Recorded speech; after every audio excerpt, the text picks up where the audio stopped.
Stories. So we have special compartments in our mind to remember stories. So we can remember stories from age 5, but we can't remember a history date 15 minutes later.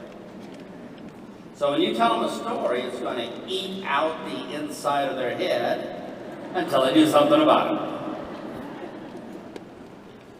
Children, 2 years old, from the time they can talk, they say, "Mommy, Daddy, tell me a story." Stories are like crack cocaine to the human mind. We love stories. And that's why we like movies and books. We just love stories. Hollywood gossip. Stories are the best. Now, there's lots of programs about stories, but I want to talk about a couple more very quick, at a little bit higher level. The next thing about a story is when you do this, it commands the subconscious mind to do this. The subconscious mind has no choice. It has to do this every time. They can't stop it no matter what happens. When you tell a story, the subconscious mind pulls up an easy chair, big barrel of popcorn, pops the story up on the big screen TV inside of his head, and sees the story. Every time. And the subconscious mind will substitute itself as the lead character. Even though the story might be about you, they'll put themselves in as the hero of the story. We do this because, I don't know, it's just our programs. When you watch Pirates of the Caribbean, we like it because we feel like we're one of the pirates. When we hear a story, we always put ourselves in as the lead character. And because the subconscious mind is as dumb as a brick, dumb as a sack of rocks, it can't tell the difference between if that story happened inside the head on the big screen TV or if it actually happened in real life. So as far as this part of the mind is concerned, it actually happened to them. Sounds a bit weird, doesn't it? But this is how the mind works. So remember, when you tell a story, you're going to have their instant attention. They love stories just like crack cocaine. They're going to see the story inside their head. They're going to be the main character, even though it might be about somebody else. And as far as their decision making is concerned, it actually happened to them. And this is the dumb part of the brain that makes all of our decisions. So, would you like to see how that works in real life? All right. So let's say I'm sitting down with the prospect, and the prospect says, "All right, Sonny, give me your best sales pitch." And I said, "Well, before I show you how this works, let me tell you what happened to me."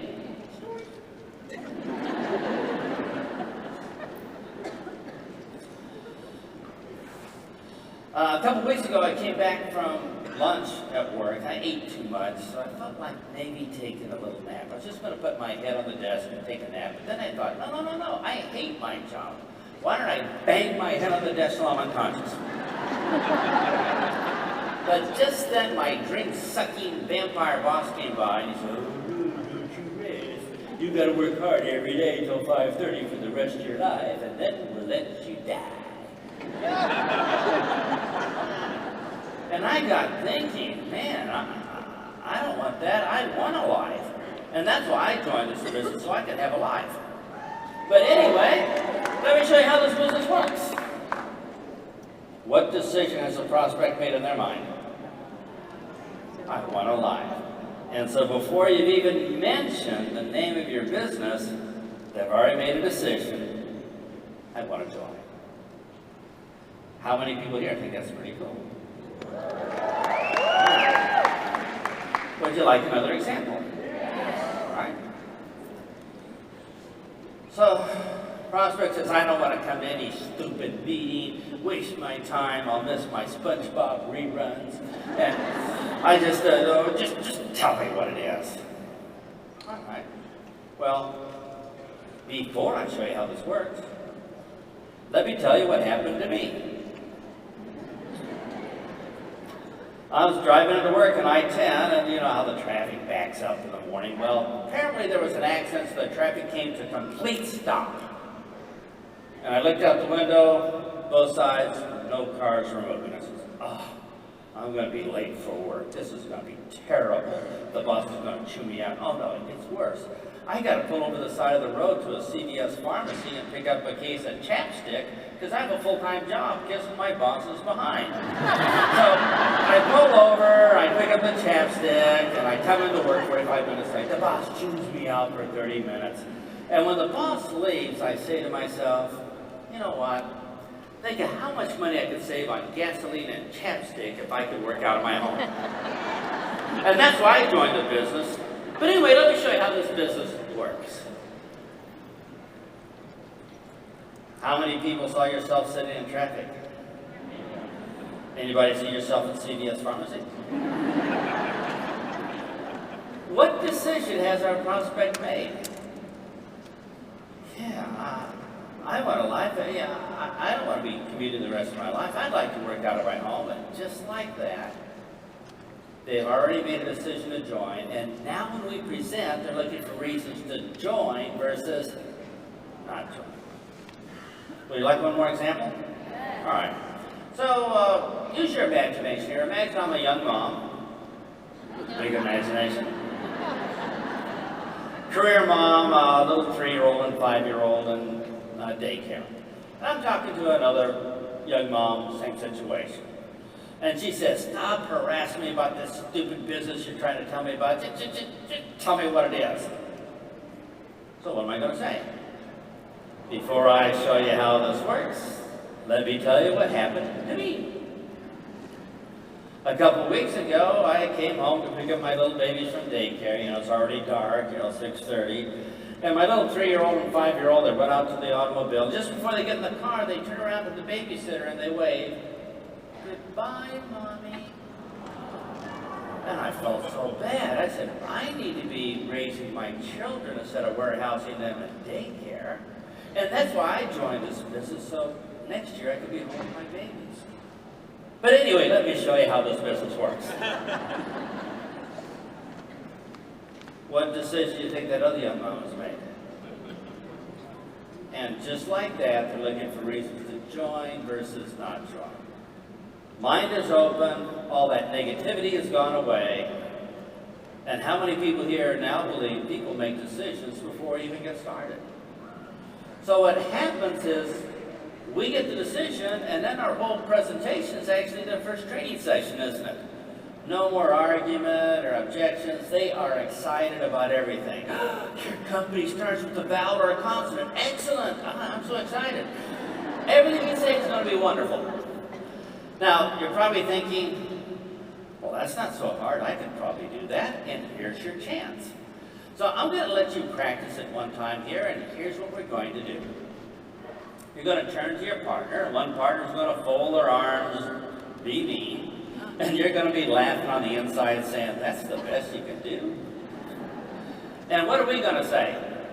Before I show you how this works, let me tell you what happened to me. But here's the story you're going to tell. You're going to tell the story of why you joined. How many people here remember why you joined? Oh, come on, you were there. So you're going to tell them why you joined. And they're going to put themselves right in your place in that movie in their mind. Now, do they want the long story or the short story? So leave out the clothes you're wearing that day or the cloud cover. You know, just get pretty much to the point and tell them exactly why you joined the business. And what's neat about this is there's no rejection. You're just telling a story of why you joined. No chance of rejection. It happens first. They don't even know they're being closed, do they? So everything's working in our favor. All we have to do is tell them the story of why we joined. Now, when you tell the story of why you joined, you don't need notes because you remember you were there. It's a story. People always remember what comes next in a story, so it's going to be easy. Are you all ready? We're going to start with the sponsor first. You're going to talk to the good-looking partner, and you're going to say, before I show you how this works, let me tell you what happened to me. When you're done, maybe they have a chance to tell you their story. So, are we all ready?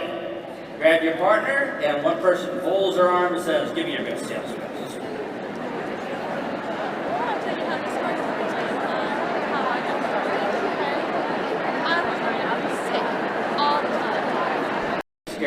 prospect, even if they're grumpy, you're just going to tell them a story. And by the way, everybody here have fun telling your story? And as we get better with it, we can get our story down to maybe 20 seconds or 25 seconds. It doesn't take long, and our job is done. By the way, could you use this to retail product? Yeah. If somebody says, I got one of those diet things, what do you think we might say? Before I show you how this works, let me tell you what happened to me. And we're going to tell a story of how we use it instead of all the facts. Because if you tell the facts, it's kind of boring. It sounds like a sales pitch. You know how it sounds. Well, our specially formulated product from a special doctor who can beat up your doctor. And we got this pink powder attacks the pink fat chromosome in the body, and our tiny capsules are packed by tiny L's, hand-packed, so they're really special. And I don't think that's the way to go, right? We're going to say before I show you how this works, let me tell you what happened to me. You know, I'm always hungry, but I started drinking this, and, you know, the hunger pains went away, and the weight just started to keep coming off, and I started looking younger and younger and younger, and pretty soon I wasn't even allowed to buy alcohol anymore at the local bar. But anyway, let me show you how this product works. Oh wait, that's not too hard. Most people know how to swallow, don't they? Yeah, all you have to do is drink it. Yeah, it's easy. So we can use this because you all have a pretty good testimonial on the product, right? That makes it, well, I was skinny, but when I started taking it, I had so much energy, my grandchildren whine, grandma slow down, I can't keep up. All right, tell them that story. So are you all ready?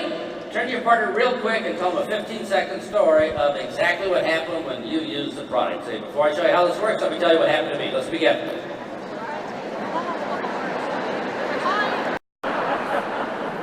Well, actually, they're easy to find, but the problem is you just can't go up and say, hey, want to do something about all that fat?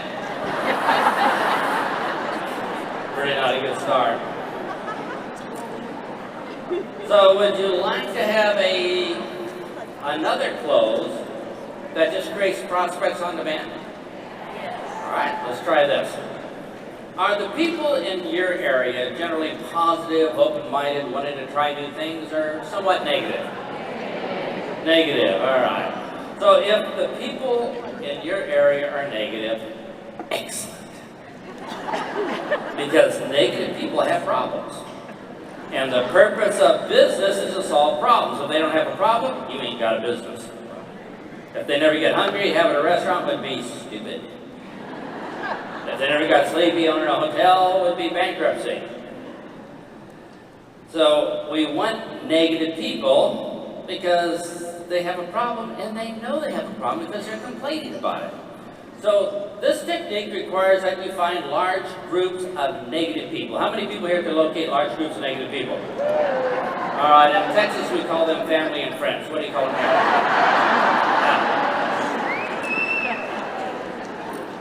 Here's how this works. You're going to locate large groups of negative people. You're going to stand right next to them, listen to them whinge, whine, moan, and complain.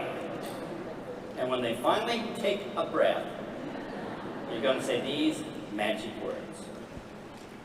Would you like to do something about it?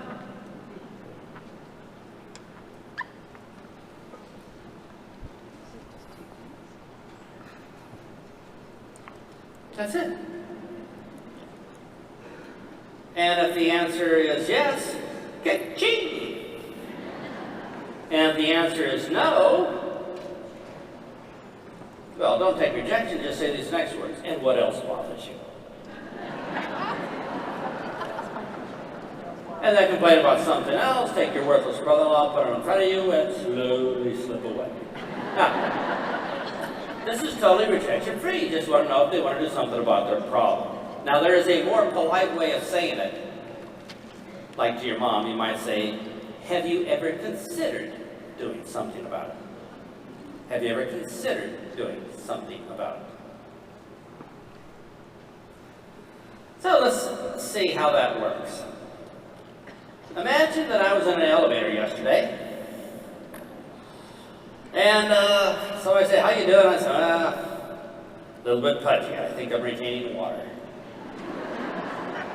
Now they could say, "No, you're retaining fat," and I don't think that would be the correct answer.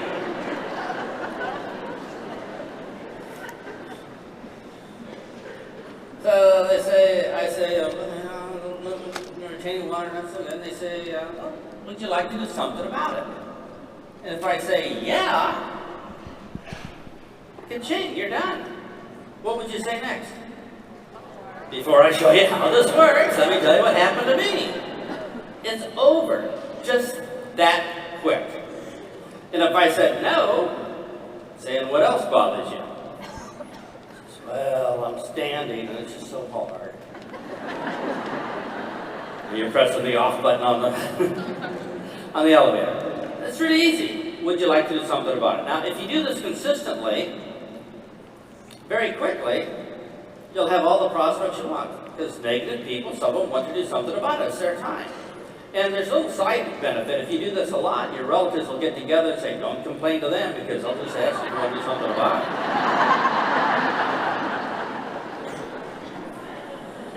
So, let's see how that works. You go home after convention, and there's your fat aunt. And she says, oh, I just feel so fat. I like retaining water. I have no energy whatsoever.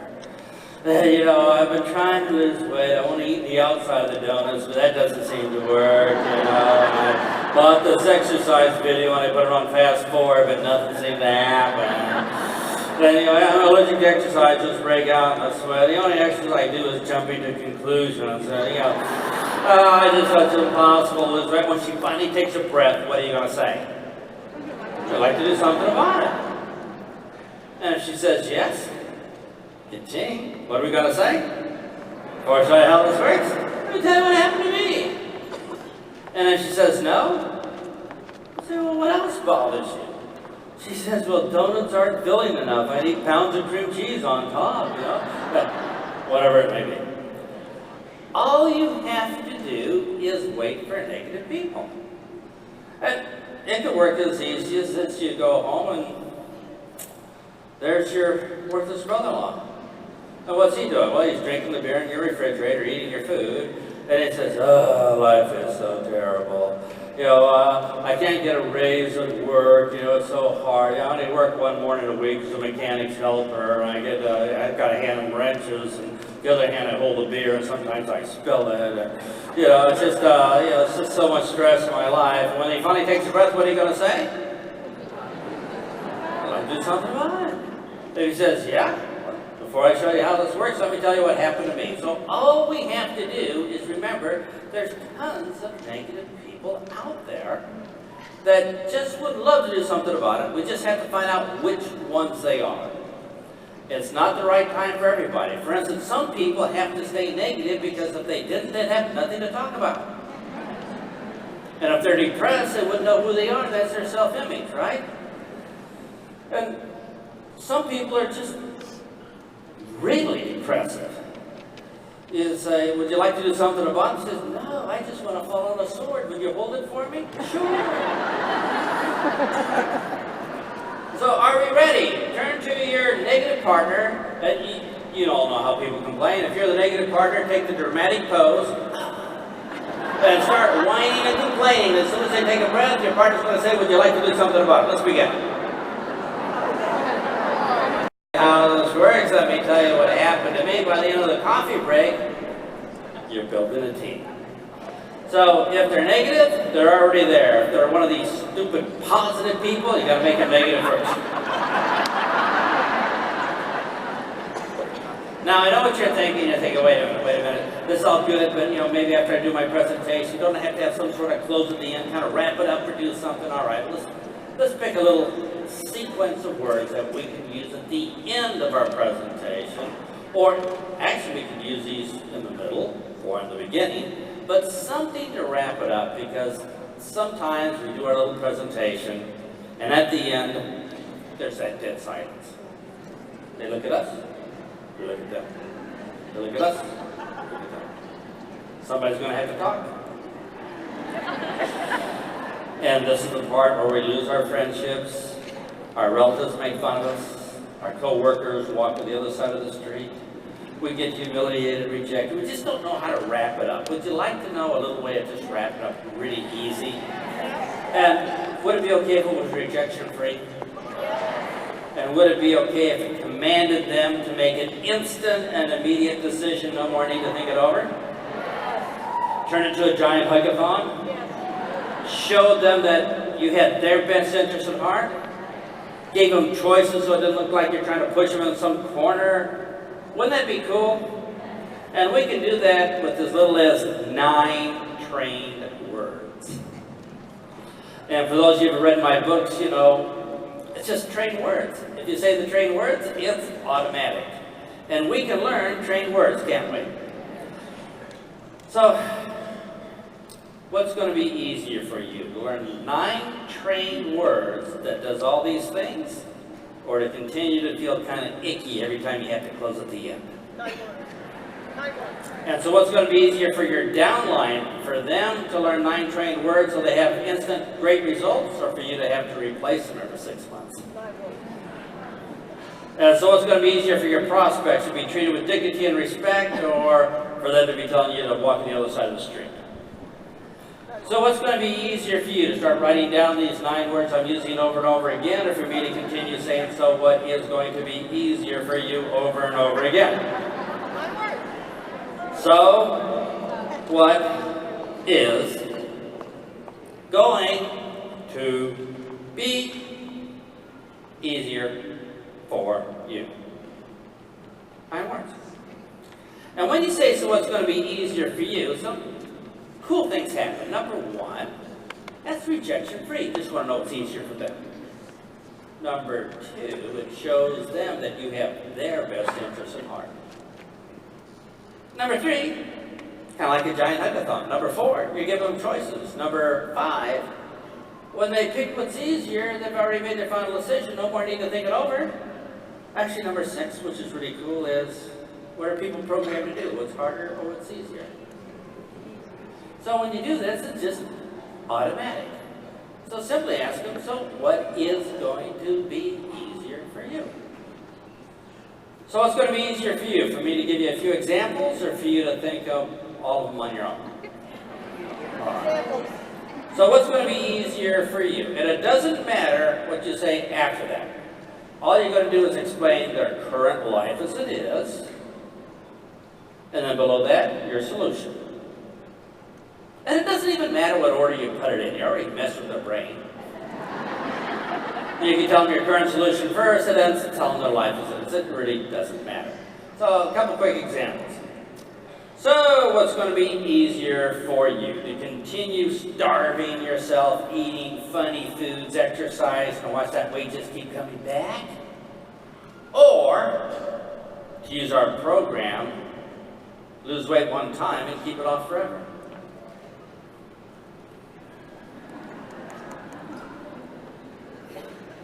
So what's going to be easier for you? To go to all these meetings with other depressing fat people and try to starve yourself by eating little tiny portions of food? Or to use our program to lose weight naturally and have more energy? So what's going to be easier for you? To hire an overpriced personal trainer and go to the gym and torture your body every day and wear it out? Or to use our program, lose weight naturally and feel great? So, what's going to be easier for you? To continue working for a dream-sucking vampire boss, taking little bits of your brain out every day, turning you into a human zombie? Or to get started with our program where you can stay home with your children and still get a full-time paycheck? So, what's going to be easier for you? To get started tonight so you can start the countdown to firing your boss? Or to continue buying chapstick by the case because you have a full-time job because your boss will hire?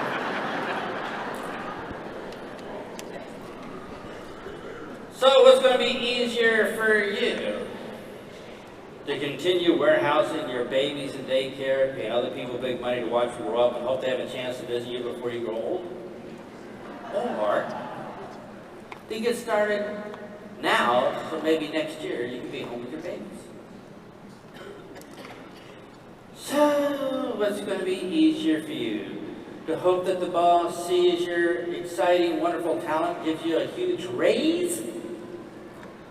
Or to start your own business and finally earn what you're worth? So, what's going to be easier for you? To actually try this in real life with your partner right now, or be nervous the first time you try it with a prospect? So, are we ready? Turn to your partner right now and just say, so what's going to be easier for you? And it doesn't matter if you put the good thing first or second, it doesn't matter. You've messed with their brain. Let's begin. Quick example. What it is just a small little section of words that you say, and people make an instant and immediate decision and take action on it. Would that be cool? Let me give you a generic one to show you how effective it is. Let's say I'm on a date with a lady, we order a romantic dessert together, the dessert comes out, it's piles and piles and piles of chocolate ice cream. Do you think I have programs about chocolate ice cream? Oh yeah. There's the 4 major food groups. And I have a program that says sharing is overrated. So I want all the ice cream. But if I tell my date, the glycemic index and the saturated fat and the kilocalories, it's going to melt. So I got to be quick and efficient. So what I'm going to use for close is a simple soundbite, just a simple short half sentence that will compel my date to make an instant decision on can have all the ice cream.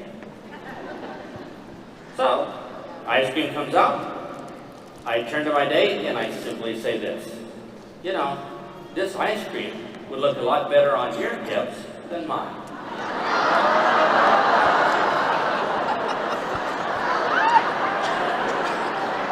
I get all the ice cream.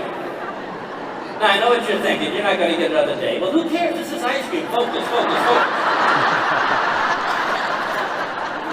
But how many ladies here have a program about stuff showing up on your hips?